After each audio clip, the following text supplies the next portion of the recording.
Hello viewers, welcome to news 18 Telugu. Good morning అండి. ఇవాళ మనం ఒక బ్రేకింగ్ న్యూస్తో మేము ముందుకు మరోసారి వచ్చాం. గత కొంతకాలంగా కర్ణాటకలోని ధర్మస్థలిలో జరుగుతున్న మిస్టరీ గురించి మనకు అందరికి తెలిసిందే. అది జరుగుతుంది మన కర్ణాటక పక్కన ఉన్న కర్ణాటక రాష్ట్రమైన ఇటు తెలుగు రాష్ట్రాల్లో కూడా ఇది ఎంతో సంచలనంగా మారింది. అక్కడ కొన్ని సవాళ్ళు పూడ్చిపెట్టారు. కొంతమంది మహిళల సవాళ్ళని, కొంతమంది చిన్నారుల సవాళ్ళని అక్కడ పూడ్చిపెట్టారని చెప్పేసి మనకి ఇప్పటివరకు అయితే వార్తలు వచ్చిన విషయం తెలిసిందే. అయితే అక్కడ గతంలో పనిచేసిన ఒక పారిశుద్ధ్య కార్మికుడు ఇచ్చిన ఫిర్యాదుతో అధికారులు ఈ విషయంలో రంగంలోకి దిగారు. జోరుగా తవ్వకాలు జరిగారు. ధర్మస్థల అనేది ఒక పవిత్రమైన పుణ్యక్షేత్రం ఉంది అక్కడ.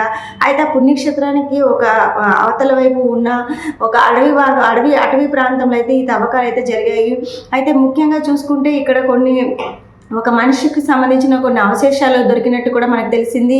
దాన్ని సిట్ అధికారులు కూడా ఎఫ్ఎస్ఎల్ ల్యాబ్కి పంపించి టెస్టులు అవి చేయించారు. అది మనిషి పూరేనా కాదా లేదా అనేది ఇవన్నీ కూడా ఒకవైపు జరుగుతున్నాయి. అయితే ఇక్కడ ఏం జరిగింది, అసలు ఇక్కడ ఎందుకు ఇంత మిస్టరీ నెలకొనింది, ఇక్కడ ఇంకా ఎన్ని సవాళ్ళు దొరుకుతాయి అంటే ఆ వ్యక్తి ఫిర్యాదు చేసిన పర్టికులర్ వ్యక్తి అయితే వచ్చి కొన్ని స్పాట్స్ కూడా చెప్పాడు. ఆ స్పాట్స్లోనైతే నేను అప్పట్లోనైతే కొన్ని శవాలను పూడ్చిపెట్టానని చెప్పడంతో ఇది ఇంకా సంచలనంగా మారింది.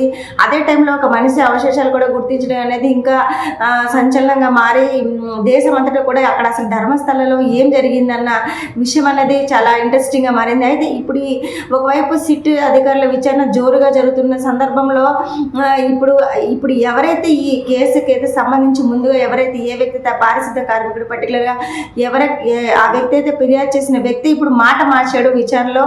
ఆయన ఏం చెప్పారంటే, నాకు 2023 నుంచి ఒక టీం నన్ను ఇలా చెప్పమని చెప్పి తనపై ఒత్తిడి తీసుకొచ్చినట్టు చెప్పాడు. వాళ్ళే ఒక మనిషికి సంబంధించిన పుర్రె కూడా అరేంజ్ చేశారు. సో ఇలా నేను అనధికారికంగా సవాళ్ళు పూడ్చిపెట్టానని చెప్పేసి నన్ను కంప్లైంట్ చేయమని కూడా వాళ్ళే కోరారని చెప్పడానికి ఇప్పుడు దేశవ్యాప్తంగా కూడా సంచలనంగా మారింది. అసలు ఎందుకు ఇలా ఆయన మాట మార్చాడు, నిజంగా ఆయన వెనకాల ఎవరైనా ఉన్నారా, అసలు ఉంటే వాళ్ళు ఎవరు అంటే అక్కడ ఉన్న లోకల్సా లేకపోతే రాజకీయ నాయకుల, ఇదంతా ఎందుకు చేస్తున్నారు, అసలు ఒక వ్యక్తి నుంచి కంప్లైంట్ ఇలా ఇప్పించి అక్కడ తవ్వకాలు చేపట్టాల్సినంత అవసరం ఏమొచ్చింది, నిజంగా అక్కడ ఆ ప్రాంతంలోనే ఇల్లీగల్గా తెలియకుండా కొంతమంది సవాల్ని పూడ్చిపెట్టడం జరిగిందా, ఒకవేళ జరిగితే అది ఎవరు చేశారు, దీని మొత్తం స్టోరీ వెనకాల ఎవరు ఉన్నారనేది ఇప్పుడు ఆసక్తికరంగా మారింది. మరి ఇప్పుడు ఆయన ఈ అధికారుల విచారణలో ఆయన మాట మార్చడంతో ఇప్పుడు సిట్ అధికారి నెక్స్ట్ ఏం చేయాలనేది ఆలోచిస్తున్నారు. అంటే ఈ విచారణ ఎట్లా ముందుకు తీసుకుపోవాలి, అంటే ఇతన్ని అసలు ఎవరు, ఈయనపై ఒత్తిడి తీసుకొచ్చింది ఎవరు, అసలు ఇతనితో ఇలా చేయించింది ఎవరు, ఇతనితో ఇలా చెప్పించింది ఎవరు అనే విషయంలో జోరుగా విచారణ చేపడుతున్నారు. మరోవైపు అధికారులు కూడా దీని వెనకాల ఎవరున్నా సరే వాళ్ళని ఖచ్చితంగా పట్టుకొని తీరుతాం, ఖచ్చితంగా బయటకు తీసుకొస్తామని చెప్పేసి కూడా చెప్తున్నారు. మరి ధర్మస్థల మిస్టరీ అనేది ముందు ఇంకెన్ని టర్న్స్ తీరుతుంది, అంటే ఇందులో ఇంకెన్ని విషయాలు దాగి ఉన్నాయి, అంటే ఇంకెన్ని విషయాలు బయట వస్తాయి అనేది కూడా జనం కూడా ఆసక్తికరంగా చూస్తున్నారు. మరి దీని తర్వాత నెక్స్ట్ ఏం జరుగుతుంది అనేది కూడా మనం కూడా వెయిట్ చేద్దాం. దీనికి సంబంధించిన మరిన్ని అప్డేట్స్తో మళ్ళీ మీ ముందుకు వస్తాము. Thank you.